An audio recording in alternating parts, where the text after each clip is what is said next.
But the climatic difference between these areas, their skin was somewhat not that much black. I'm talking about America. In the Caribbean, obviously the people were having the black skin, but in America the people were not having that much of black skin. That's why these people were later on termed as Red Indians. If we come towards our heading, that is conquest, disease and trade. America became one of the most favored destination for the Europeans. Now what is the reason? The pre-modern world shrank greatly in the 16th century after European sailors found a sea route to Asia and also successfully crossed the Western Ocean to America. Earlier the world was limited towards Asia, Africa and Europe, but now new areas were found, that is the North America and South America. Initially the distance was very vast because people were not habitual of traveling such long distances.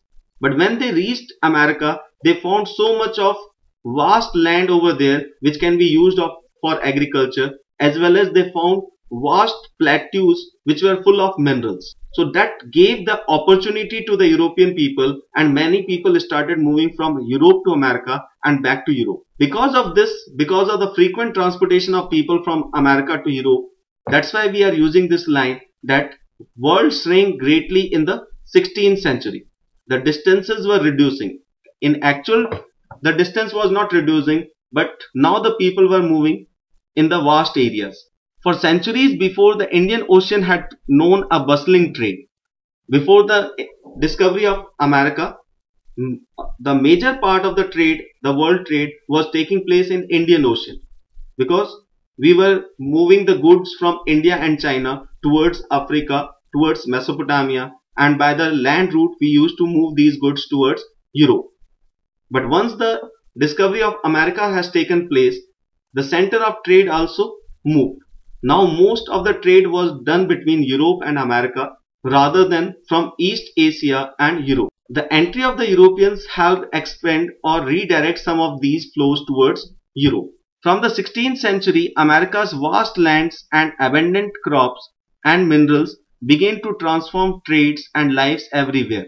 Again, I will like to share one interesting thing over here. Whenever you will be studying about the colonies which were held by Europeans, near about all of the colonies start with the alphabet A, whether it is America, whether it is Africa, whether it is Asia, or whether it is Australia. Don't you think it's amazing? But there are some other relations also. If geographically you will look, all these colonies were found between equator to Tropic of Cancer and Tropic of Capricorn. For example, the North America between equator to Tropic of Cancer, Africa towards the Tropic of Cancer, equator and Tropic of Capricorn, Asia only up to the Tropic of Cancer, and Australia it was between equator and Tropic of Capricorn. Why? Why the Europeans held their colonies which were in between the Tropic of Cancer and Tropic of Capricorn?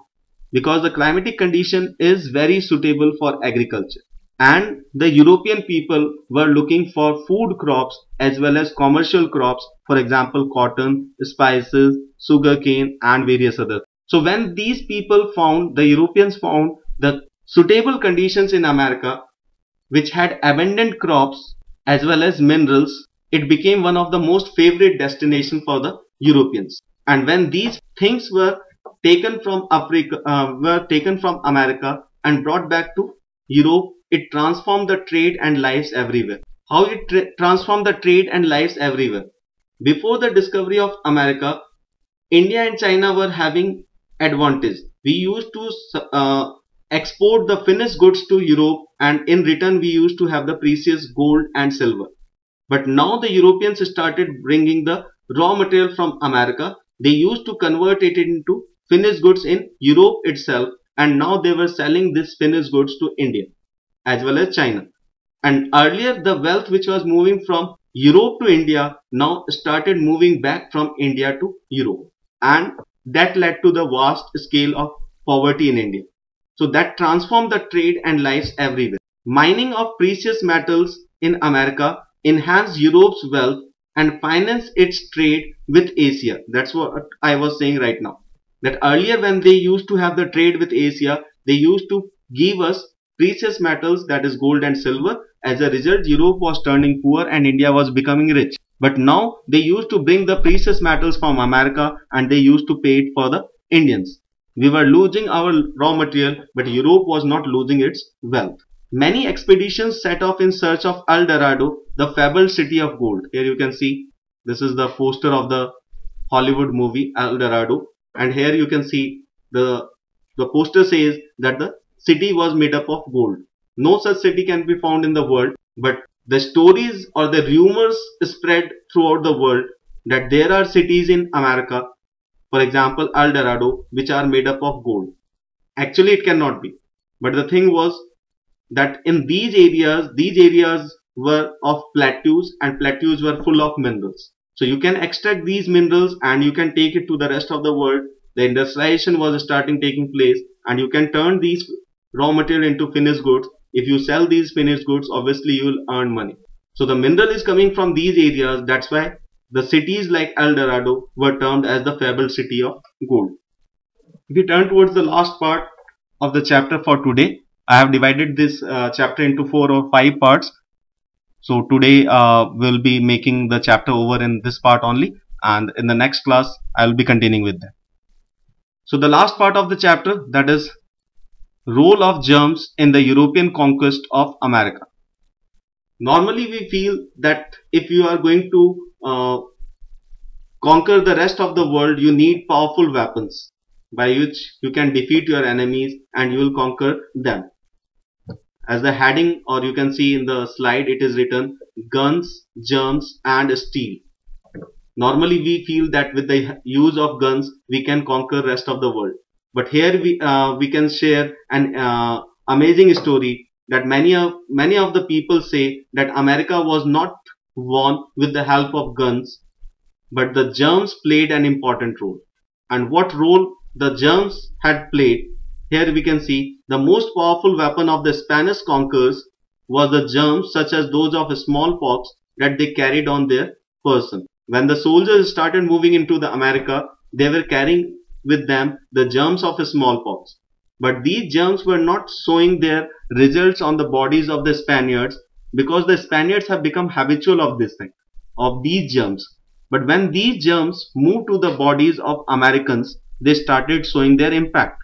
America's original inhabitants had no immunity against these diseases that came from Europe. When the Americans came into contact with the Spaniards, the germs started moving on the body of the Americans and they started showing their impact, and the impact was, you can see over here, the impact was in the form of smallpox. The smallpox in particular proved a deadly killer. Once introduced, it spread deep into the continent. It killed and decimated whole communities, paving the way for conquest. If you want to fight, if the Americans wanted to fight the Spaniards, you can fight with them. You can stop them from entering into your area, but you cannot stop the germs. Some Spaniards will come into contact with Americans. The Americans will come in contact with the rest of the Americans, and that will create the way for the movement of the germ. The germ which is found on the body of the Spaniards will move to the body of American, and from one American it will move to the body of another American, affecting each and every one of them. And when this disease, or when this germ resulted in the disease that was termed as smallpox, many of the people got killed. Not only many of the people got killed, but many of the communities, it decimated whole communities. Many of the communities got perished, and that cleared the way for the Spaniards. This one is the last slide for today.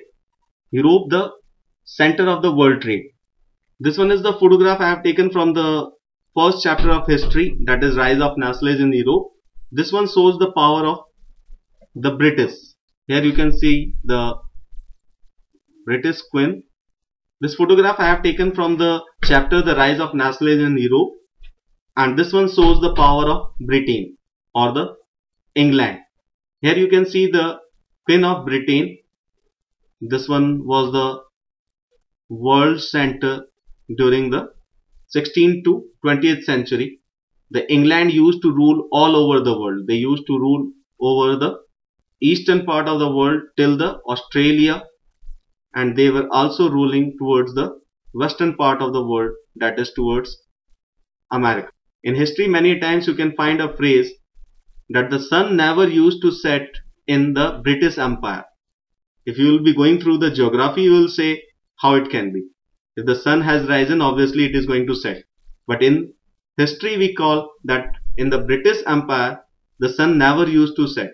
And geographically, it is correct. If the sun was in Australia, obviously Australia was the part of Britain. When the sun is going to set in Australia, it will be most rarely rising, or it will be the daytime in Africa. And Africa was also a part of the British Empire. When the sun is going to set in Africa, obviously it can be seen in America. So somewhere in the British Empire the sun was seen, and that proves the statement that the sun never set in the British Empire. So let us talk about this last heading. Europe became the center of the world trade. As we have discussed earlier, in the first slide we have discussed that initially the trade was held through the Silk Route from Asia to Europe, and the center of the economic gravity was India and China. But from 16th century, the center of gravity moved from India and China towards Europe. England became one of the richest countries in the world. And with the discovery of America, the raw material started moving from America towards Europe. Here it was converted into finished goods, and then this finished good was diverted towards the colonies of Africa as well as Asia. A simple question can come in your mind: why the people of Europe wanted to discover America? Though it was accidentally discovered, but why the people of Europe started moving or started venturing into the ocean?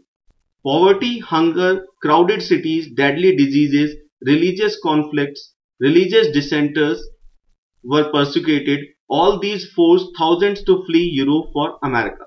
This time period was the time period where the proto-industrialization was taking place. Means the machines were not there, but the goods were produced in large scale. And when the goods were produced in large scale, obviously people started moving from agriculture to the secondary sector, that is manufacturing. If they were moving from agriculture to the secondary sector, the people have started moving from rural areas. In Europe we call them countryside, towards the main cities. But in the main city you will not find any type of job, because earlier you used to do agriculture, you are not an skilled one. Only the skilled people can find the job in industries. So these people, when they started moving towards the city, that resulted in wide-scale poverty, hunger and overcrowded cities. That was also followed by deadly diseases. If you are not having income, obviously you are not going to have good food, and the diseases can easily catch you. Same way there were religious conflicts. This was the time period when the dark age was coming towards an end. The Protestants have started emerging in Europe, and they were challenging the Catholics. They were challenging the Pope, or you can say the Church. The Pope and the Church, or you can say the Catholics, tried to dominate, and that resulted in the religious conflict. If the Pope tried to impose his superiority, the simplest way was those people who are putting a question to his power were persecuted. So the religious dissenters who were persecuted, they were left with no option but were forced to flee Europe, and now they were looking for a new destination, that was America. And America was turning to be a favorable destination.